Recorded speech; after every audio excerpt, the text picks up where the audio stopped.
அதிகமாக நேசிக்கிற பரலோக பிதாவே, மக்கள் நன்றி ஸ்தோத்திரம் எடுக்கிற இந்த தாவே, இந்த நாளிலும் கூட இந்த ஓய்வு நாளே ஆண்டவரே, இந்த ஆராதனை முழுவதுமாக காலை தொடங்கி மட்டும் நடத்தி வந்த மகா கிருபை தயவுக்காக நன்றி செலுத்துகிறேன். ஆமென். கர்த்தாவே, நாமம் மையப்படுவதாக முசித்தும் கர்த்தாவே பரத்தில் செய்யப்படுவது போல ஆமென் கர்த்தாவே பூமியிலும் செய்யப்படுவதாக அப்படிங்கிற வார்த்தைக்கு ஒவ்வொரு நாளும் சமூகத்தில் நான் காத்திருப்பதை கர்த்தர் அறிவீர் ஆண்டவரே. ஆமென். கர்த்தாவே, நீதியாக இருக்கிற இந்த வார்த்தையை கரத்தில் விட்டு விடுகிறேன். இந்த சுயமும் மாமிசமும் ஒரு வேளை வெளிப்பட்டால் ஆண்டவரே, நான் எப்போதும் சொல்லுகிறது போல தான், சுயம் வெளிப்பட்டால் நான் சாவதை நலமாக இருக்கும். ஆமென் கர்த்தாவே. ஏனென்றால் ஜீவனுள்ள வார்த்தை மாத்திரமே ஒரு பிள்ளைகளை ரட்சிக்கும் என்பதை நான் விசுவாசிக்கிறேன். அல்லேலூயா. ஒரு வார்த்தையை கொண்டு எங்களோடு முகமுகமாக பேச முடியாது. ஜெபிக்கிறோம். நாமத்தை மையப்படுத்தும் இயேசு கிறிஸ்து நாமத்தினாலே ஒப்பு கொடுக்கிறோம் ஜீவனுள்ள பிதாவே. ஆமென். அல்லேலூயா, அல்லேலூயா. இயேசு கிறிஸ்து நாமத்தினால் உங்கள் யாவருக்கும் வாழ்த்து சொல்லுகிறேன். நான் நிற்பதும் நிர்மலமாகாமல் இருப்பதும் தேவனுடைய சுத்த கிருபை. அல்லேலூயா. நம்ம எடுத்து வாசிப்போம். யோவான் புஸ்தகம் 3ஆம் அதிகாரம் 3லிருந்து 5 வரைக்கும் வாசிப்போம். இயேசு அவனுக்கு பிரவேத்திரமாக ஒருவன் மறுபடியும் பிறவாவிட்டால் தேவனுடைய ராஜ்யத்தை காண மாட்டான் என்று மெய்யாகவே உங்களுக்கு சொல்லுகிறேன் என்றார். அதற்கு நிக்கோதேமும் ஒரு மனுஷன் முதிர் வயதா இருக்கையில் எப்படி பிறப்பான்? அவன் தன் தாயின் கர்ப்பத்தில் 2ஆம் தரம் பிரவேசித்து பிறக்க கூடுமோ என்றான். இயேசு பிரவேத்திரமாக ஒருவன் ஜலத்தினாலும் ஆவியினாலும் பிறவாவிட்டால் தேவனுடைய ராஜ்யத்தில் பிரவேசிக்க மாட்டான் என்று மெய்யாகவே உனக்கு சொல்லுகிறேன். மாமிசத்தினால் பிறப்பது. அல்லேலூயா. இங்கே தேவனுடைய வார்த்தை சொல்லுகிறது. ஆமென். இயேசு அவர்களுக்கு பிரயோத்தரமாக ஒருவன் மறுபடியும் பிறாவிட்டால் தேவனுடைய ராஜ்யத்தை காண மாட்டான். மெய்யாகவே நான் உங்களுக்கு சொல்லுகிறேன். அல்லேலூயா. இந்த தேவன் ஒரு மனுஷனை மறுபடியும் பிறக்க சொல்லுகிறார். அல்லேலூயா. அதுக்கு அவருடைய சீசர், அவருடைய தேவனுடைய பிள்ளை ஒருவன் கேட்கிறான். நிக்கோதேம் ஒரு மனுஷன் கேட்கிறான், ஒரு மனுஷன் முதிர் வயது ஆன பிறகு அவன் மறுபடியும் கருவிலே தாயின் வயிற்றில் போய் இருக்க முடியுமோ அப்படி என்று சொல்லுகிறார். அல்லேலூயா. அப்படின்னா மறுபடியும் பிறப்பது அரியது என்று எண்ணி அவன் அந்த வார்த்தை சொல்லுகிறான். ஆனால் இயேசு சொல்லுகிறார், ஒரு மனுஷன் மறுபடியும் ஜலத்தினாலும் ஆவியினாலும் பெறாவிட்டால் தேவனுடைய ராஜ்யத்தை சுதந்தரிக்க மாட்டான், காண மாட்டான் என்று சொல்லுகிறார். அல்லேலூயா. எதற்காக இந்த ஜலத்தினாலே இயேசு கிறிஸ்துவின் நாமத்தினாலே ஞானஸ்நானம் கொடுக்கிறோம்? அல்லேலூயா. அவனை எழுப்புகிறோம் என்று சொன்னால் பழைய மனிதன், அல்லேலூயா, அவனுடைய காரியம் அக்கிரமங்கள் எல்லாம் அந்த தண்ணீருக்குள்ள அடக்கம் செய்யப்பட்டு, அல்லேலூயா, புதிய மனிதனாக எழுந்திருக்கிறானா. அல்லேலூயா. அப்போ புதிய மனிதனாக எழுந்திருக்கிற மனுஷன் எப்படிப்பட்டவன் என்று சொன்னால், அது மட்டும் அவன் வாழ்ந்த வாழ்க்கை எல்லாம் மறந்து, அல்லேலூயா, ஆமென், மறந்து அவன் புதிதாக பிறந்த மனுஷன். ஒரு மனுஷன் எப்படி நடந்துக்கணும் என்று சொல்லி அவன் கற்றுக்கொள்ளுகிறான். அல்லேலூயா. இந்த கற்றுக்கொள்வதற்கு தான் ஆண்டவராகிய இயேசு கிறிஸ்து இந்த பூமியில அவர் வாழ்ந்து நமக்கு வாழ்ந்து காட்டினார். அல்லேலூயா. அப்போ இந்த தேவனுடைய வார்த்தை மறுபடியும் பிறப்பது தான். அல்லேலூயா. இந்த மறுபடியும் பிறப்பது எதற்காக அப்படின்னு சொன்னால், தேவனுடைய வார்த்தையை கேட்கும்படிக்கு. அல்லேலூயா. அந்த வார்த்தையின்படி நடக்கும்படிக்கு. அல்லேலூயா. அந்த வார்த்தையின்படியே தன்னை சுத்திகரிக்கும்படிக்கே இந்த பூமியில மனுஷன் மறுபடியும் பிறக்க வேண்டும். அல்லேலூயா. சமீபத்தில் ஒரு ரெக்கார்டு ஒன்று நான் கேட்டேன். ஒரு அருமையான ஒரு தேவ சகோதரி ஒருவரை குறித்து பேசினார். ஒருவர்னா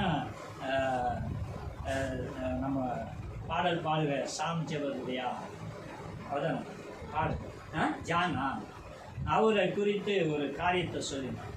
யாரையும் குற்றப்படுத்துவது மனுஷனுக்கான வேலை இல்லை, அதை தேவன் பார்த்துக்கிறார் என்று சொல்லுவார். அந்த அந்த யாராவது அதை கவனிச்சிங்கன்னா கேட்டுப்பாங்க. அப்படியே கண்ணீரோடு அந்த சகோதரி விதைக்கிறாங்க. கிறிஸ்தவர்கள்லாம் யாருங்க? வேதத்தை புரட்டி பாருங்க.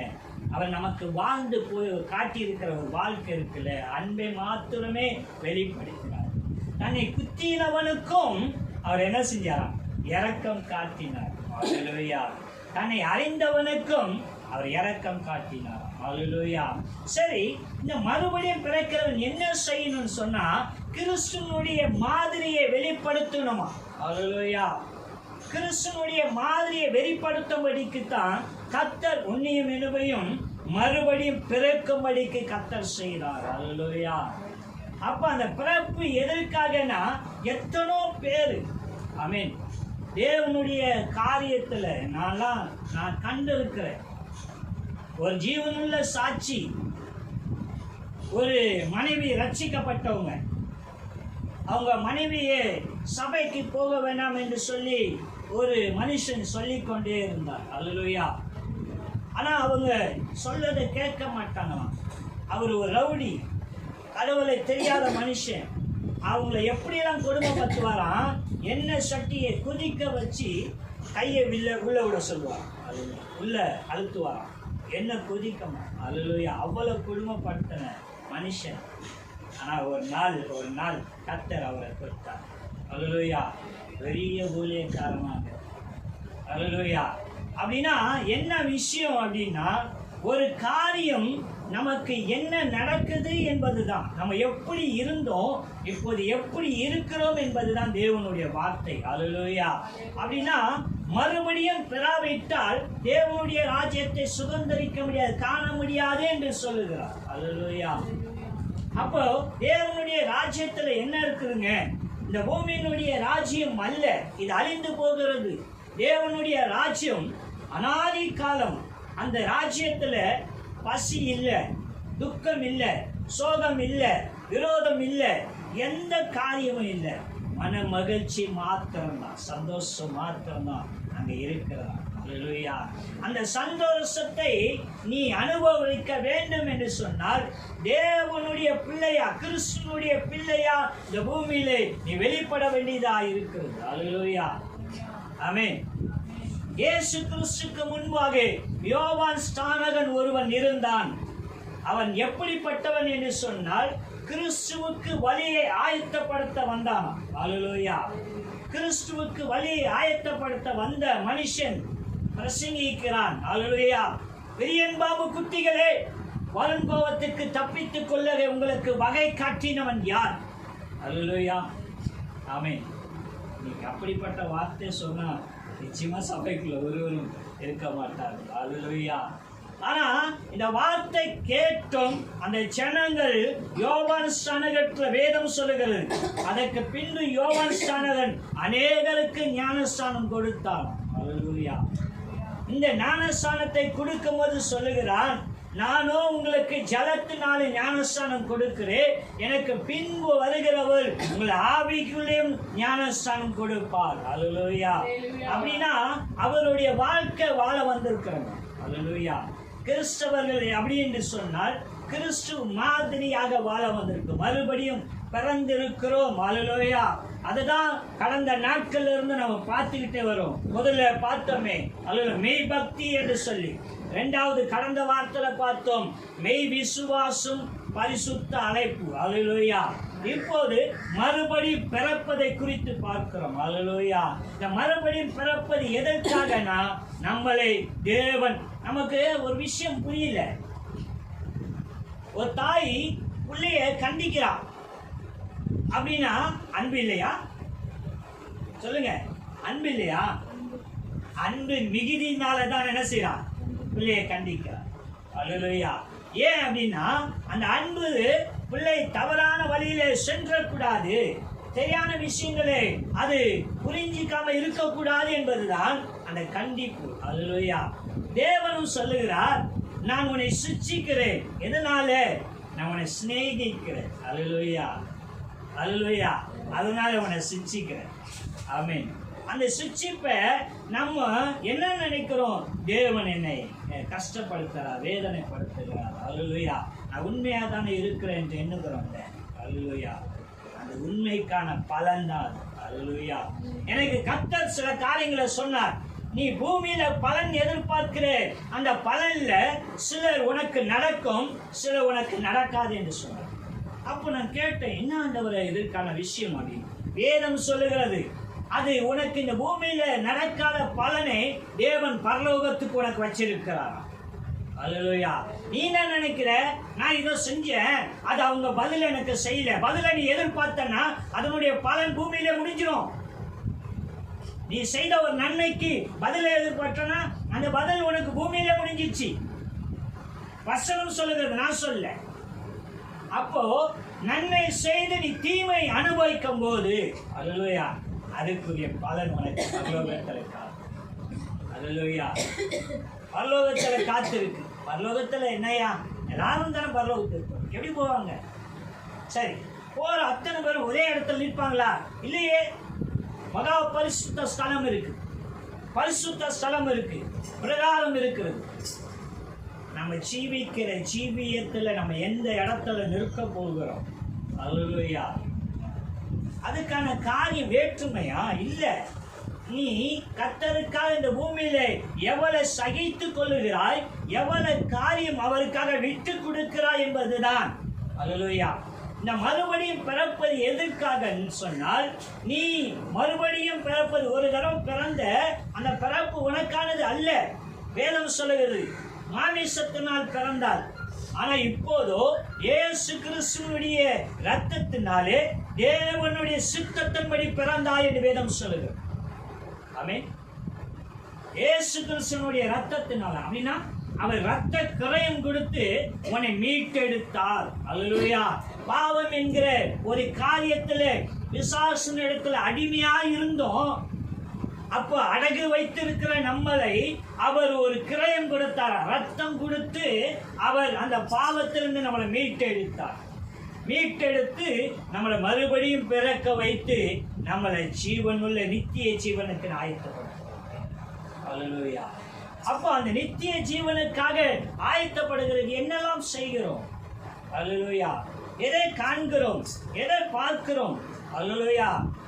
சில இடங்களில் வேதம் சொல்லுகிறது, நான் சொல்லாததை சொல்லுகிறார்கள், நான் பேசாததை பேசுகிறார்கள். அது எதுவா? நான் சுயத்தினால் உருவாகிற வார்த்தை. அல்லேலூயா. சரி, எடுத்து வாசிப்போம். அதுல 3ல 6ல இருந்து 8 வரைக்கும் வாசிங்க. மாமிசத்தினால் பிறப்பது மாமிசமா இருக்கும், ஆவியில் பிறப்பது ஆவியா இருக்கும். நீங்கள் மறுபடியும் பிறக்க வேண்டும் என்று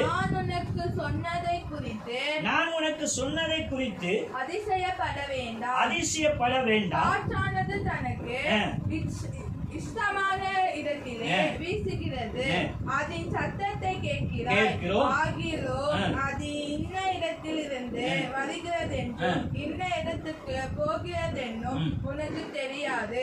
ஆவியினால் பிறந்தவன் எவனோ அவனும் அப்படியே இருக்கிறான். அல்லேலூயா. அல்லேலூயா. அங்கே தேவனுடைய வார்த்தை சொல்லுது, மாமிசத்துல பிறக்கிறவன் மாமிசமாய் இருக்கிறான், ஆவியில பிறக்கிறவன் ஆவியில இருக்கிறான். நீங்கள் மறுபடியும் பிறப்பை குறித்து நான் சொல்வதே உங்களுக்கு சொல்வதே நீங்க அதிசயப்பட வேண்டாம். அல்லேலூயா. எதுக்கு நான் பிறக்க சொன்னேன் அப்படின்னு சொன்னா, காற்று எந்த இடத்துல இருந்து புறப்பட்டு எந்த திசையை நோக்கி போகுது என்று சொல்லி நமக்கு என்ன செய்ய தெரியாது. அல்லேலூயா. அப்படிதான் ஆவிக்குள்ள பிறக்கிறவனையும் நான் பயன்படுத்துகிறேன், நடத்துகிறேன். அல்லேலூயா. ஆமென்.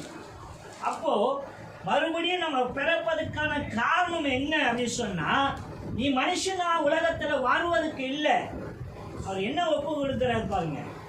மனுஷனா வாழ்வதற்கு இல்லை, எல்லாரும் உன்னை காண்பதற்கு இல்லை. அல்லேலூயா. காற்றை யாரெல்லாம் பார்த்திருக்க முடியும்? ஆமென். பார்த்தது இல்லையே. அது எந்த திசையிலிருந்து தொடங்கி எந்த திசைக்கு போது எப்படி தெரியாதோ அப்படியே ஆவியில பிறந்தவனும் இருக்கிறான். அப்படின்னா அவன் எப்படி இருக்கிறான்? தேவனால் நடத்தப்படுகிறான்.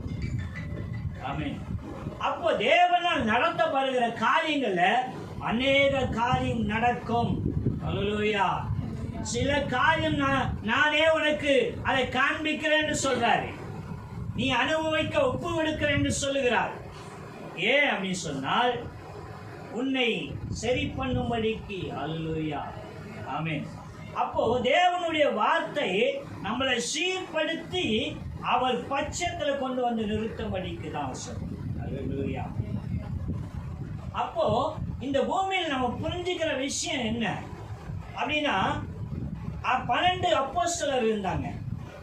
இந்த 12 அப்போஸ்தலரையும் கர்த்தர் தனித்தனியா பிரிச்சு ஒருவருக்கு உபதேசம் பண்ண. அல்லேலூயா. ஊழியத்துக்கு அனுப்பும்போது கூட சொல்றாரு, 12 பேரையும் கூப்பிட்டு நீங்கள் கடந்து போய் பூமி எங்கும் கடைசி எல்லை வரைக்கும் போய் அநேகரை பிதாகுமார் பசுத்தாவினால சீசர்களாக்கும் என்று சொன்னார். அல்லேலூயா. சீசர்களாக்குங்க என்று சொன்னார். அல்லேலூயா. அப்போ ஒருவரை தனித்து சொல்ல, ஆனா சமயம் வரும்போது சொல்றாரு, அவர் காட்டி கொடுக்கிற அந்த நாளுக்கு முன்பாக, அல்லேலூயா, உங்களில் ஒருவன் என்னை காட்டி கொடுப்பார். அல்லேலூயா.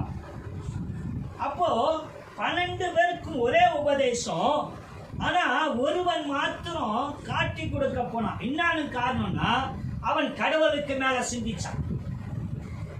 என்ன நினைச்சான்? கடவுளுக்கு மேல சிந்திச்சான். என்ன சிந்திச்சான் அப்படின்னா, இவருக்கு சில காரியம் நடக்குது, அவருக்கு பரிமள தைலம் பூசுறாங்க, விலை ஜாஸ்தியா, இது ஏன் இவ்வளவு செலவு? 300 ரூபா 300 பணம் கொடுத்து வாங்கி செலவு பண்றாங்களே, இது இருந்தா தரித்திரர்களுக்கு செலவு பண்ணலாமே. அல்லேலூயா. என்ன நல்லதுதான். அல்லேலூயா. ஆனா அது யாருக்கு போய் சேர்கிறது என்றது பார்க்கணும்ல. அதுதான் தேவன் சொல்றாரு, உங்களிடத்துல இன்னும் தரித்திரர்கள் இருக்கிறாங்க. உங்களிடத்துல என்ன இருக்காங்க? இன்னும் தரித்திரர்கள் இருக்கிறாங்க. அப்படின்னா எதற்கு செலவு பண்ற, எதற்கு செலவு பண்ண நியாயம் ஒண்ணு இருக்குல்ல. அல்லேலூயா. அந்த நியாயத்தை தெரிந்து கொள்ளணுமா. இது அந்நியன் சிந்திக்கல, தன்னோடு இருக்கிற சீசன் சிந்திக்கிறான்.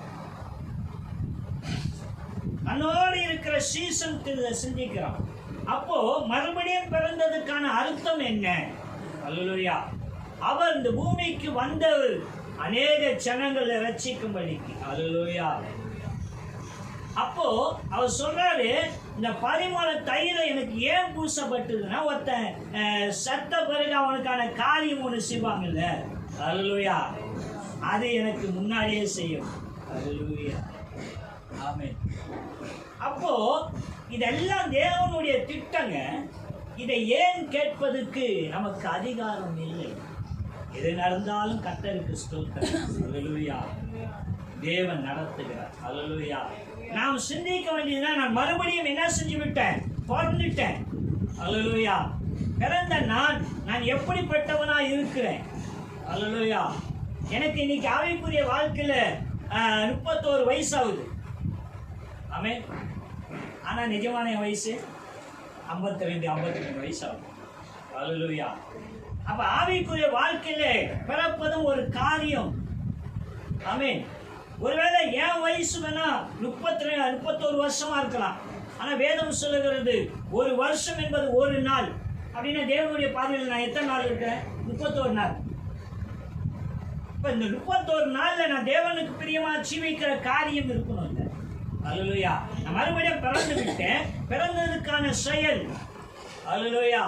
இப்போ தேவ பக்தி, தேவனுடைய காரியம், தேவனுடைய கிரியை எல்லாமே தேவனை குறித்து மகிமைப்படுத்துகிற காரியம். அல்லேலூயா.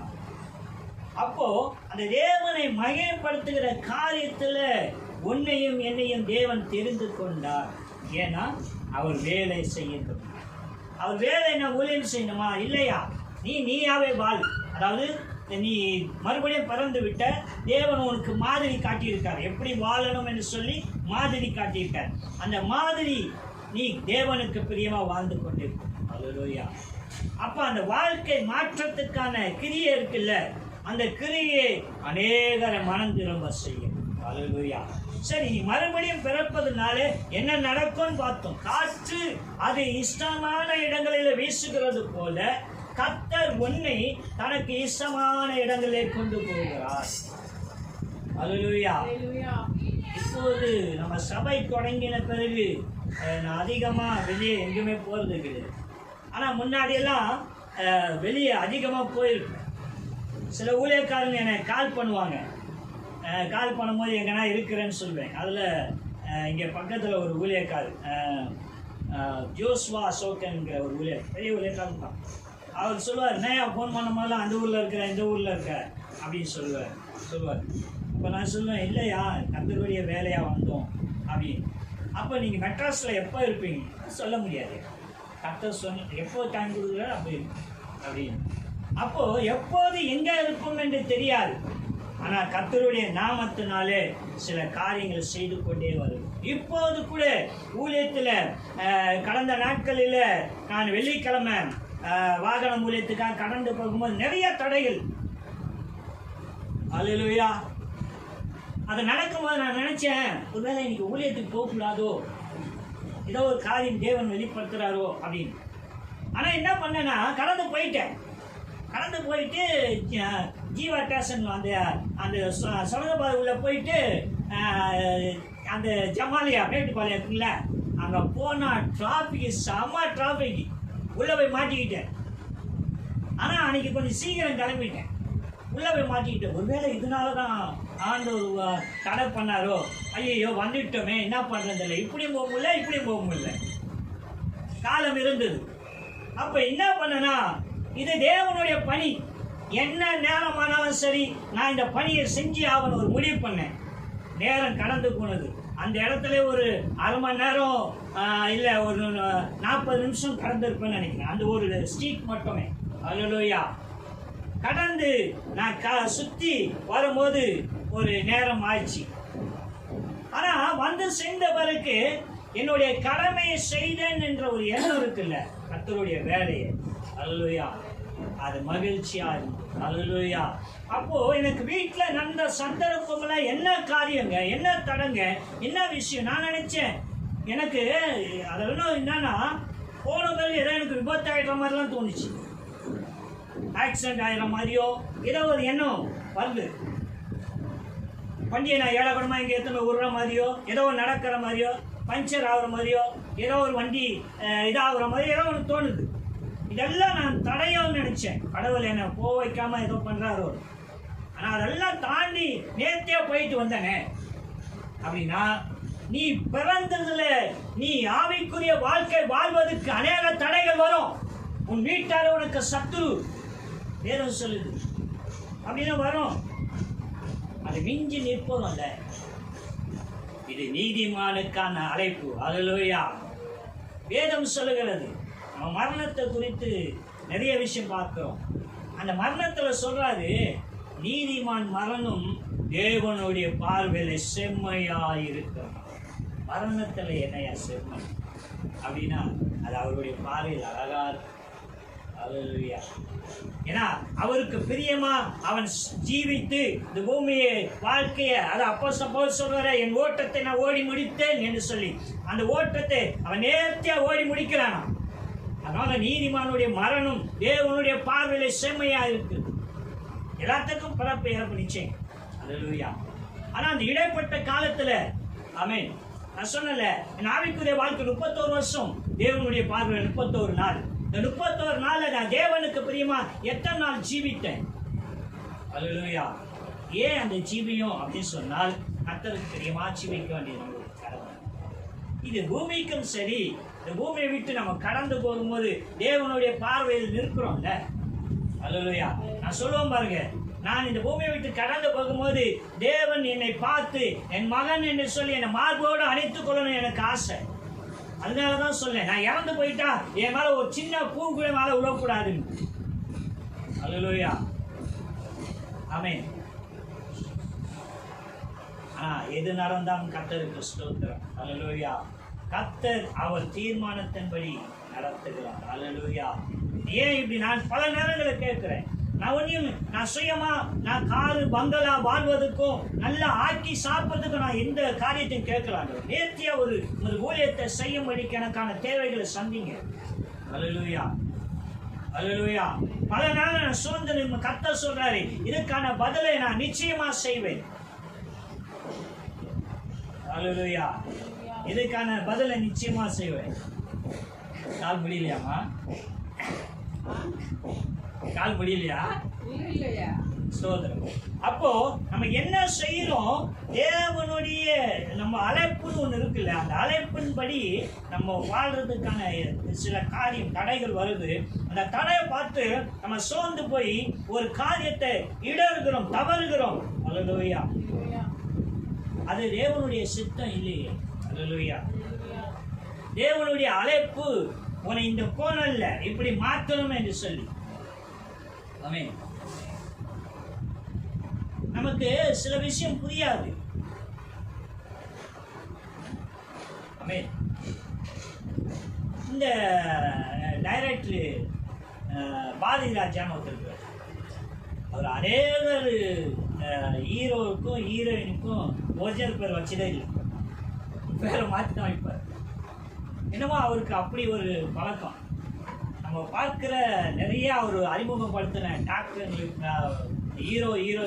ஹீரோயினுக்கும் ஒரிஜினல் பேர் இல்லை, அவர் ஒரு பேர் வச்சிருப்பார்.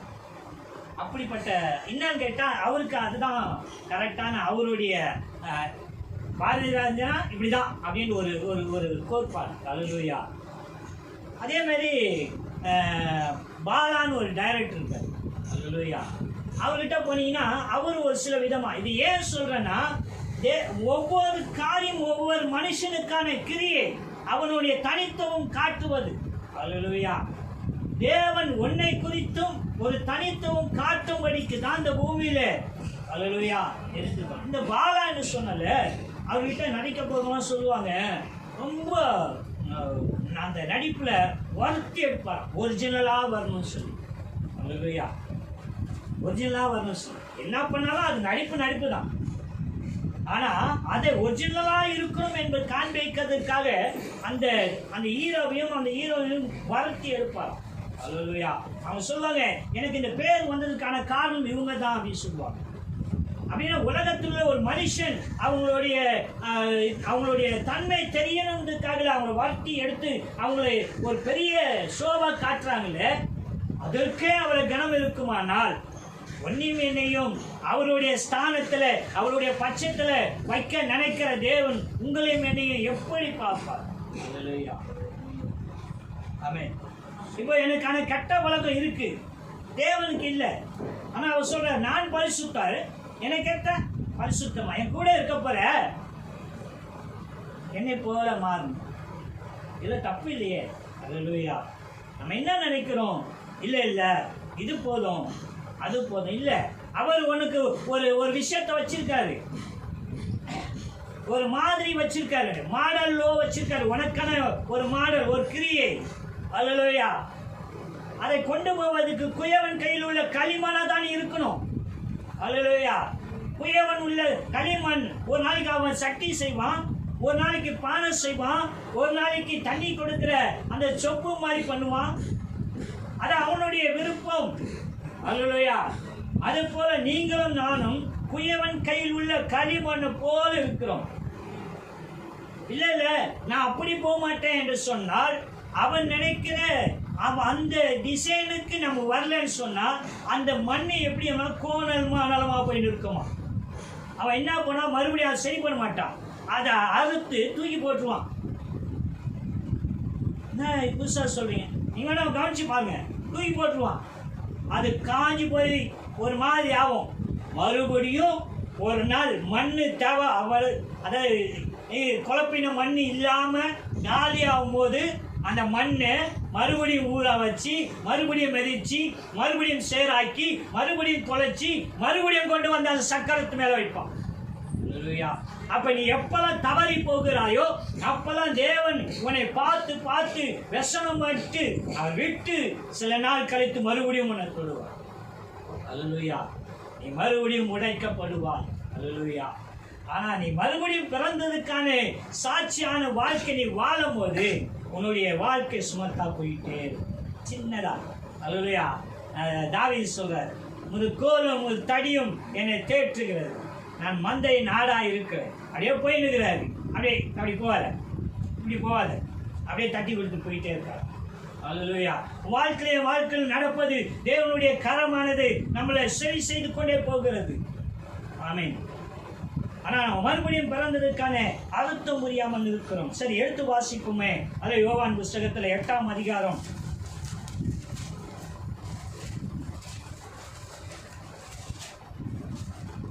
12-14 வரைக்கும். மறுபடியும் இயேசு ஜனங்களை நோக்கி, நான் உலகத்திற்கு ஒளியா இருக்கிறேன். என்னை பின்பற்றுகிறவன் இருளிலே நடவாமல் ஜீவ ஒளியை அடைந்திருப்பான் என்றார். அப்பொழுது பரிசேயர் அவரை நோக்கி, உன்னை குறித்து நீயே சாட்சி கொடுக்கிறாய், உன்னுடைய சாட்சி உண்மையானதல்ல என்றார்கள். இயேசு அவர்களுக்கு பிரதியுத்தரமாக, என்னை குறித்து நானே சாட்சி கொடுத்தாலும் என் சாட்சி உண்மையா இருக்கிறது. ஏனெனில் நான் எங்கே இருந்து வந்தேன் என்றும் எங்கே போகிறேன் என்றும் அறிந்திருக்கிறேன். நீங்களோ நான் எங்கே இருந்து வருகிறேன் என்றும் எங்கே போகிறேன் என்றும் அறிவீர்கள். ஆமென். அல்லேலூயா. அல்லேலூயா. நல்லா வாசிங்க. அது என்ன பண்றது? அறியலாம். அறியல. அல்லேலூயா. அல்லேலூயா. அப்படின்னா எனக்கு தெரியும் நான் எங்கேருந்து வந்தேன், எங்க போறேன்னு. அல்லேலூயா. ஆனா உங்களுக்கு அது தெரியாது. இது என்ன நடக்குதுன்னு சொன்னா, இந்த மேல கொஞ்சம் வாசிங்களேன். அதுல ஒரு 7 வாசிங்க.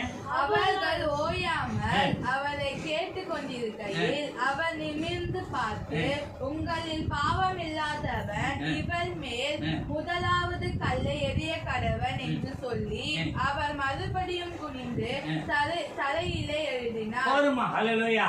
இங்க என்ன நடக்குதுன்னா, ஒரு ஸ்திரீ விபச்சாரம் செய்துட்டா. மோசையினுடைய கட்டளையின்படி அது என்னன்னா, கல்லால இருந்து கொல்லணும் அப்படின்னு சொல்லி அவங்க வந்து சொல்றாங்க. அப்ப அவர் சொல்றாரு, இல்ல உங்களுக்கு யார் பாவம் செய்யலையோ அவங்க முதல் கல்லை எடுத்து அடிங்க. நல்லா கவனிங்க வசனத்தை. நம்ம முதல்ல பார்த்த டாபிக்கும் இதுக்கான காரியம். முதல் கல்லை எடுத்து அடிங்க அப்படின்னு சொன்னோடனே வந்தவர்கள் எல்லாம் குற்ற உணர்ச்சியோடு போயிட்டாங்களாம். அப்போ அவர் நிமிர்ந்து பார்த்தா ஒரு பெண் மட்டும் தான் நிற்கிறார். அப்ப அவர் சொல்றாரு, வந்தவங்க யாரோ ஒன்று என்ன செய்யல, தண்டிக்கல, நானும் தண்டிக்க விரும்பல, நீ பாவம் செய்யாத, கடந்து போன்ட்டு. அல்லேலூயா. அதுக்கு தான் இந்த வசனம் சொல்றாரு. அல்லேலூயா. நான் உலகத்துக்கு ஒளியா வந்தேன். அல்லேலூயா. என்னை விசுவாசிக்கிறவன் இருளிலே நடாமல் ஜீவ ஒளி அடைந்திருப்பான். அல்லேலூயா. அப்படின்னா என்ன அர்த்தம்னா, பலமையே அநேக காரியங்களை நீ கொண்டு வந்து இதுல சேர்க்காதையா. அல்லேலூயா. நான் சொல்லுகிற சத்தியத்தை நீ புரிஞ்சுக்கோ. அல்லேலூயா. அதற்காக அவர் சொல்றாரு 12 வாசிமா. மறுபடியும் இயேசு ஜனங்களை நோக்கி, ஒளியா வந்திருக்கிறேன், என்னை பின்பற்றுகிறவன் இருளில் நடாமல் ஜீவ ஒளி அடைந்திருக்கிறான் என்று சொன்ன வார்த்தைக்கு இந்த கீழே இருக்க பரிசை என்னன்றாங்கன்னா, உம்மை குறித்து நீரே மேன்மையா பேசாதியும். அல்லேலூயா. அவர் குறித்து அவர் மேன்மையா பேசல. அல்லேலூயா. அவர் சொன்னது என்னன்னா, நீங்க ஒரு சிறிய கொடுமை, அதாவது கல்லால எறிந்து சாவடிக்க வரணும்ன்றீங்களே, அவன் பாவம் செஞ்சா சொன்னால் உங்களிடத்துல பாவம் இருக்கா இல்லையா? அல்லேலூயா. பாவம் இல்லாதவன் முதல் கல்லை எடுத்தாடி. அல்லேலூயா. அப்படின்னா வந்த அத்தனை பேரும் கல்லை கீழே போட்டு என்ன செஞ்சாங்க? ஏன்னா அவனுக்குள்ள குற்ற உணர்ச்சி இருந்துச்சு. அல்லேலூயா. அப்போ நம்ம யாரையும் நியாயம் தீர்க்கவோ குறை சொல்லவோ இல்லையே. அல்லேலூயா. நம்ம தேவனுடைய பிள்ளைகள். அல்லேலூயா. அவர் இந்த உலகத்துக்கு ஒளியா வந்திருக்கிறார் என்று சொன்னால், அல்லேலூயா, அந்த ஒளியில நடக்கிற நாம், ஒரு இடத்துல வசனம் சொல்லுகிறது, ஒளியில நடக்கிறேன் என்று சொல்லி தன் சகோதரனை பகைக்கிறவன் இருளிலே நடக்கிறான். அல்லேலூயா. அப்படின்னா தேவன் இந்த பூமிக்கு ஒளியா வந்திருக்கிறார். அந்த ஒளியில நடக்கிற நாம் ஜீவ ஒளியை அடைந்திருக்கணும் என்று சொன்னால், நம்ம இடத்துல என்ன இருக்கக்கூடாதுன்னா, மற்றவர்களை குறித்து ஒரு காரியம் இருக்குல்ல, அதை சொல்ல நமக்கு பாத்திரம் இல்லை. அல்லேலூயா. ஆனா இதை குறித்து அவர் சொல்லுகிறார், ஆனா பரிசேயர்களோ என்ன செய்கிறார்கள் என்று சொன்னால், உண்மை குறித்து நீ சாட்சி சொல்லுகிறையே, இந்த சாட்சி உண்மையா? அல்லேலூயா.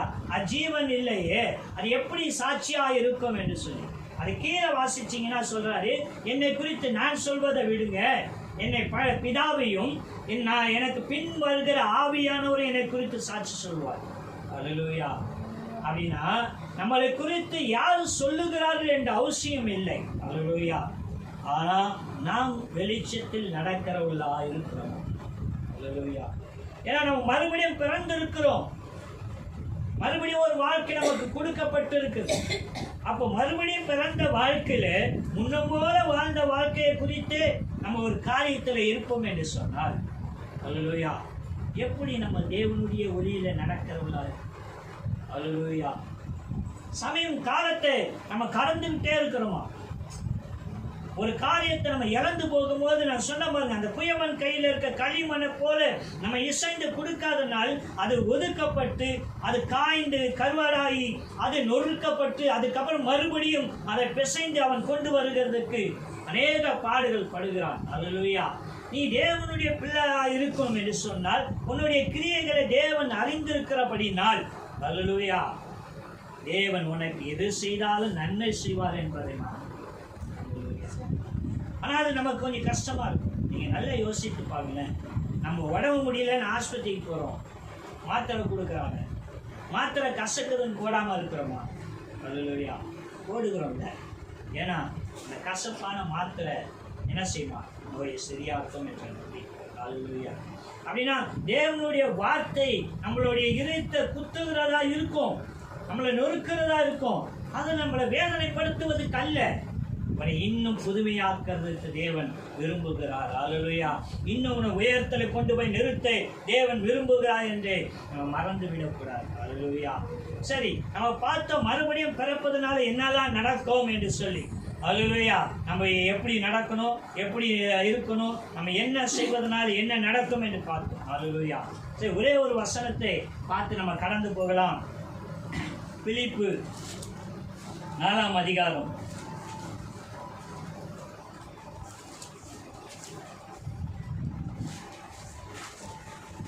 4ஆம் அதிகாரம் 4லிருந்து 7 வரைக்கும் வாசிப்போம்.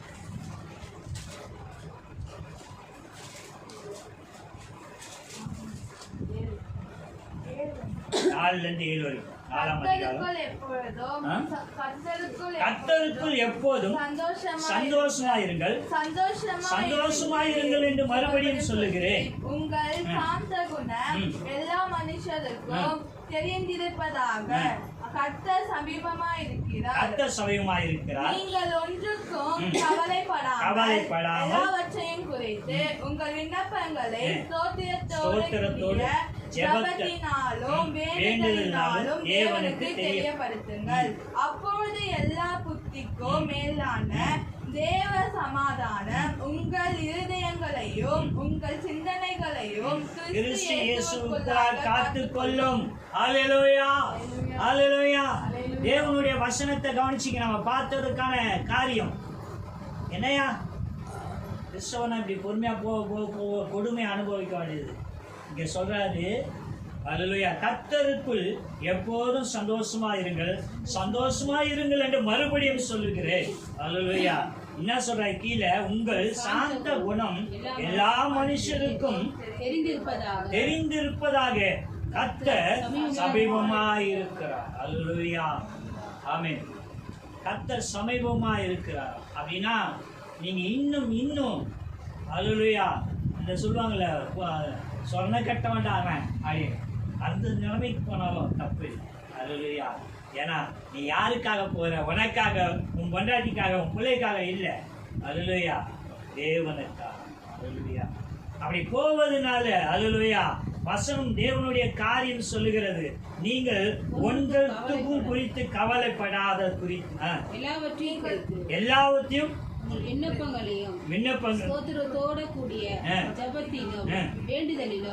தேவனுக்கு தெரியப்படுத்துங்க. அப்போது எல்லா புத்திக்கு மேலான தேவ சமாதானம் உங்கள் இதயத்தை சிந்தனையும் கிறிஸ்து இயேசுக்குள்ள காத்து கொள்ளுமா. அல்லேலூயா. அப்போ நீ செய்ய வேண்டியதெல்லாம் தேவனுக்கு பிரியமா ஜீவித்தா போதுங்க. அல்லேலூயா. பூமியில மனுஷன் யாரு என்ன வேணா சொல்லட்டும், ஆனா கவனிச்சுக்குங்க. ஏன்னா சூழ்நிலைகள் நம்மளுக்கு நல்லது போல தெரியும். நான் சொன்ன பாருங்க, ஊழியத்துக்கு தடையை வந்தோன்னே அந்த தடை எனக்கு சிந்திக்க வைக்குது. நான் கடந்து போகும்போது வண்டி சாவி கீழே விழுவுது, ஏதோ ஒன்று நடக்குது, ஏதோ ஒன்று செஞ்சுக்கிட்டே இருக்குது. அப்போ தேவன் தடை பண்ணுறாரோ இன்னைக்கு ஊழியத்துக்கு அப்படின்லாம் தோணுது. ஆனால் அதை தாண்டி நான் கரெக்டாக போயிட்டு வந்தேன் அப்படின்னா ஏதோ ஒரு காரணத்தை காட்டுவான் பிசாசு. இது போவாதே, இதை பண்ணாதே, இப்படி பாயிடுவேன் அப்படின்னு நீங்கள் கவலைப்படாது. ஏன்னா வேதம் சொல்லுகிறது, அவருடைய அனுமதி இல்லாமல் உன் தலையில் இருக்க ஒரு முடியும் கீழே விழாதான்.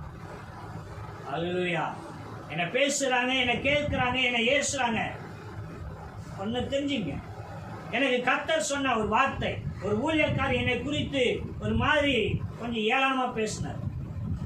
அப்போது இது ரூப் போடல, மண்ணு தர பக்கத்தில் ஒரு கொட்டா மாதிரி போட்டு வச்சுருந்தோம். அப்போ அந்த மண்ணு தரையில் உட்காந்து நான் ஜெபம் பண்ணேன், என்னாண்டவர் அப்படின்னு சொல்லி. அதுக்கு அவர் சொன்னார், பேசுகிறவன் பேசிக்கிட்டு போ, பேசுகிறவன் பேசுகிற இடத்துல தான் இருக்கிறான், பேசப்படுகிற நீயோ அநேக இடத்துக்கு போகிறாய் என்று சொன்னார். ஆமென். அப்படின்னா பேசுறத குறித்து கவலைப்படுறதுனால ஒன்றும் நடக்காது. அல்லேலூயா. ஆனால் கர்த்தர் நம்மளை குறித்து ஒரு திட்டம் வைத்திருக்கிறார் என்று சொல்லி நம்ம அறிந்து கொண்டு நம்ம மறுபடியும் பிறந்த வாழ்க்கையை கர்த்தருக்காக வாழ முயற்சி பண்ண சொல்லி நம்மளை தேவன் எங்கெங்க நவுத்தணுமோ, எங்கெங்க கொண்டு போகணுமோ அங்கெல்லாம் கொண்டு போய் நம்மளை உயர்த்துகிற தேவனாய். அல்லேலூயா. அப்ப மறுபடியும் பிறப்பதனால நமக்கு எந்த காரியமும் தவறானதோ செய்வதற்கு அல்ல. அல்லேலூயா. எங்கேயோ இருந்த நம்மளை எங்கேயோ கொண்டு போய் நிறுத்தும்படிக்கு தேவன் அல்லேலூயா சித்தமாயிருக்கிறார். எத்தனை பேர் வாழ்க்கை நமக்கு புரியாதனால கஷ்டமும் துயரமும் துன்பமும் அனுபவிச்சுக்கிட்டே இருக்கிறோம். தேவன் மறுபடியும் உன்னை பிறக்க வச்சு கஷ்டம் நஷ்டத்தை அனுபவிக்க அல்ல, தேவனுக்காக ஒரு காரியத்தை சகிக்க தெரிந்து கொண்டார். ஆனா அவர் சொல்ற கர்த்தருக்குள்ள நீ எப்போதும் சந்தோஷமா இரு. சந்தோஷமா இருந்த ஓகேங்க, அதெல்லாம் கர்த்தருக்குள்ள அப்படின்னா நீ உன் சந்தோஷம் மற்றவங்களை துன்பப்படுத்துறதா இருக்கக்கூடாது. உனக்குள்ள கர்த்தர் இருக்கிறார் என்று அதுக்குள்ள அடங்குறதா இருக்கணும். அதான் சந்தோஷம். கர்த்தருக்குள்ள சந்தோஷமா இருப்பதே அல்லேலூயா தெரிந்து மறுபடியும் சொல்லுகிறேன் என்று சொல்றார். அல்லேலூயா. அப்படின்னா நம்ம சந்தோஷம் எங்கேயோ ஒரு இடத்துல இல்லைங்க, நமக்குள்ள கர்த்தர் வச்சிருக்கோம். அல்லேலூயா. அந்த சந்தோஷத்தை நமக்கு ஏதோ ஒரு காரியம் இருக்குதா, நீ சாந்தமாயிரு, கவலைப்படாத. ஆனா நீ ஜெபம் ஒன்று பண்றல, நீங்க ஜெபம் பண்ணும்போது விண்ணப்பத்தோடு ஜெபத்தோடு விண்ணப்பத்தை ஏறெடுக்கிறல, ஆண்டவரே இந்த காரியம் எப்படி இருப்பீங்க, இதை செய்யுங்க, அல்லேலூயா, இதை பண்ணுங்க அப்படின்னு சொன்னா போதும். அல்லேலூயா. கர்த்தர் அதை சந்திக்க வல்லவரா. எப்போதும் நீதிமானுக்கான நடக்கையில கரெக்டா நெல்லு. அல்லேலூயா. நியாயம் விசாரிக்கிற தேவன் எந்த இடத்துல நின்று நியாயம் விசாரிக்கிறோமோ அதை செய்வார். அல்லேலூயா. ஆமென். ஏன்னா உன்னையும் என்னையும் தேவன் தெரிந்து கொண்டது சும்மா கும்பல் சேர்க்க இல்லைங்க. பிலாத்து சொல்லுகிறார், உம்மை தண்டிக்கவும் உம்மை விடுதலையாக்க எனக்கு அதிகாரம் உண்டு அப்படின்னு. அதற்கு இயேசு சொல்கிறார், பரத்திலிருந்து அதிகாரம் கொடுக்காவிட்டால் உம்மால் என்ன நினைச்ச முடியாது, ஒன்றும் செய்ய முடியாது. அல்லேலூயா. அப்படின்னா அவருடைய காரியத்தை குறித்து இத்தனைக்கும் அவர் தேவ மகிமை ஒன்றும் செயல்படுத்தலைங்க. மனுஷனேவா இருந்தாரு, அடிச்சார், வாங்கினாரு. ஒரு இடத்துல யோவான்ல கேட்கிறாரு, நான் ஒன்றும் தப்பு செய்யல, ஏன் அடிச்சேன்னு கேட்கிறாரு. அல்லேலூயா. நன்மை செஞ்ச வந்த ஒரு அடிச்ச உலகம் இது, உங்களை என்னை சும்மா இருக்கும். அல்லேலூயா. நமக்கு என்ன, ஏன் நமக்கு விரோதமா காரியம்?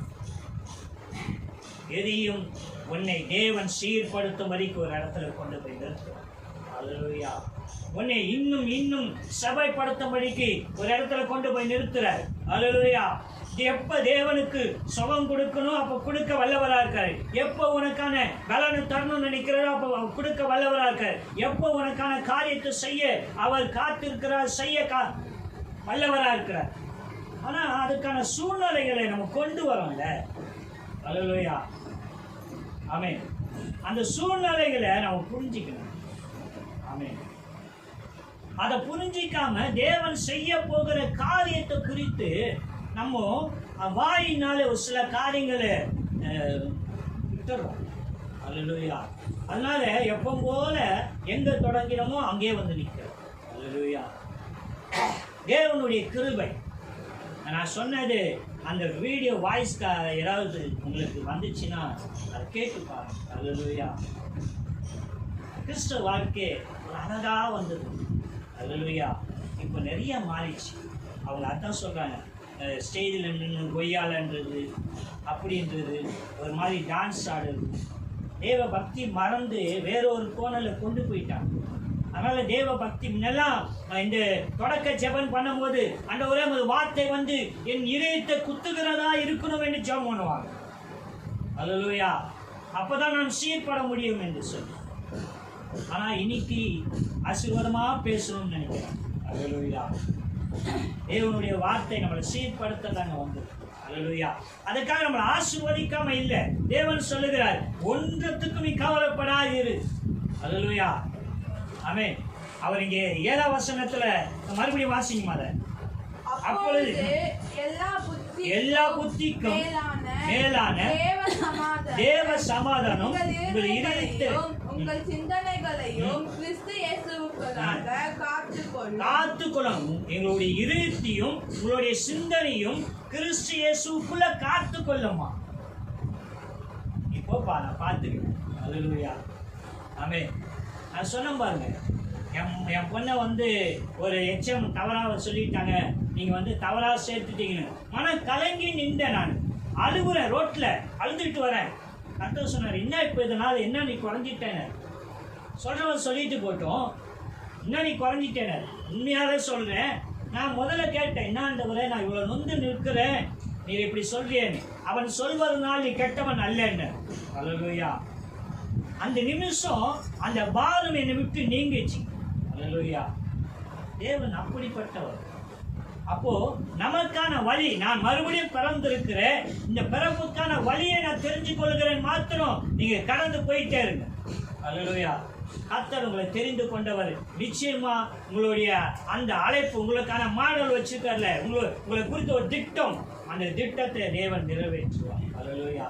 அதுக்கு நம்ம செய்ய வேண்டியதுலாம் எப்போதும் மகிழ்ச்சியா சந்தோஷமா தேவனுக்கு முன்பாக இருக்கு. அல்லேலூயா. எதை குறித்து எப்படி நடந்தாலும் சரி. அல்லேலூயா. திடீர்னு சில நாளுக்கு முன்பாக சொல்றான், சென்னை பகுதி அழிஞ்சு போகுது அப்படின்னு. நடப்பாவீங்களா? சென்னையில தானே இருக்கிறோம். கடல் தண்ணி வந்து சென்னையே இல்லாம போயிடுவோம். அல்லேலூயா.